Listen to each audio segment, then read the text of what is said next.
श्री कृष्णा। आज मैं आपको करवा चौथ के बारे में बताऊंगी कि ये किस विधि से करना चाहिए और हमें किस सामान की जरूरत पड़ती है और इसका मुहूर्त क्या है। तो आप प्लीज बिना स्किप किए हुए ये वीडियो आप देखें और तभी आपको पूरी जानकारी मिल सकेगी। इस व्रत को रखने से ये व्रत जो परंपरा से चला आ रहा है, इस उपवास को रखने से वैवाहिक जीवन में खुशियां बनी रहती हैं, साथ ही पति पत्नी के रिश्तों में मजबूती आती है। सभी उपवास में से करवा चौथ के व्रत को अधिक महत्वपूर्ण माना जाता है। इस दिन महिलाएं पति की लंबी आयु, तरक्की और अच्छे स्वास्थ्य के लिए निर्जला व्रत रखती हैं, जिसका पारण चांद निकलने पर किया जाता है। इस साल 2024 में 20 अक्टूबर को यह व्रत पड़ेगा, तो जिसका पूजा का समय रहेगा 5:46 से 7:02 तक। इस दौरान पूजा कर सकते हैं और चांद निकलने का जो समय निश्चित हुआ है वो है 7:44 पर। थोड़ा आगे पीछे हो जाएगा, लेकिन जो बताया गया है वो यही है कि 7:44 पर उस दिन चांद निकलेगा। करवा चौथ का जो त्योहार है वो सुहागनों का बहुत महत्वपूर्ण त्योहार माना जाता है। इस पर्व पर महिलाएं हाथों में मेहंदी रचाती हैं, चूड़ी पहनती हैं और 16 श्रृंगार करती हैं। पति की पूजा कर व्रत का पारायण करती हैं। इस व्रत की जो शुरुआत है वो ब्रह्म मुहूर्त में उठकर करनी होती है। सबसे पहले जो सरगी हमें अपने सास द्वारा या अपने जो बड़ों के द्वारा मिली होती है, उस सरगी से हम सुबह भोग लगाते हैं और फिर उसके बाद हमारा व्रत शुरू होता है। उसके बाद सरगी करने के बाद हम पानी तक नहीं लेते जब तक चांद ना निकले। आप सुबह निर्जला व्रत का संकल्प लेकर उसके बाद व्रत का आपका जो शुरू हो जाता है।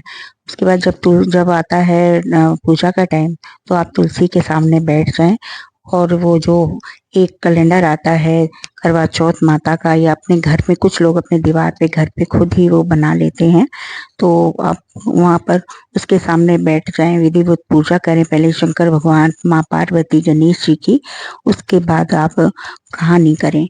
कहानी के टाइम आपको एक थाली लेनी है। थाली में फूल, फल, मिठाई, धूप, दीप, रोली ये सब रखना है और एक मिट्टी का करवा ले लें, उसमें चावल भर के रख दें। जो भी आपके रिवाज के अनुसार रखते हैं। उसके अंदर कुछ लोग पताशे भरते हैं, कुछ चीनी भरते हैं, कुछ गेहूं भरते हैं।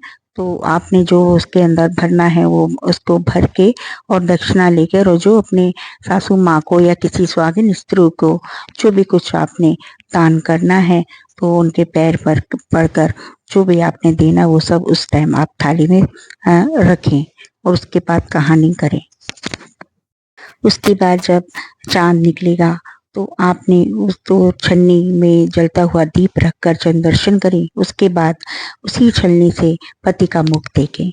जब पति के हाथों से पानी पीकर व्रत का पारायण करें और अपने पति के चरणों को छूकर आशीर्वाद लें, और अपने जितने भी आपके घर के अंदर बड़े हैं उनका भी आशीर्वाद लेना बहुत जरूरी होता है। इस दौरान आपको जो सामान आपने जब पूजा के टाइम रखा था वो सारा सामान अपने सासू माँ या सुहागिन स्त्री को चरणों को छूते हुए उनसे आशीर्वाद प्राप्त करते हुए उनको दे दें।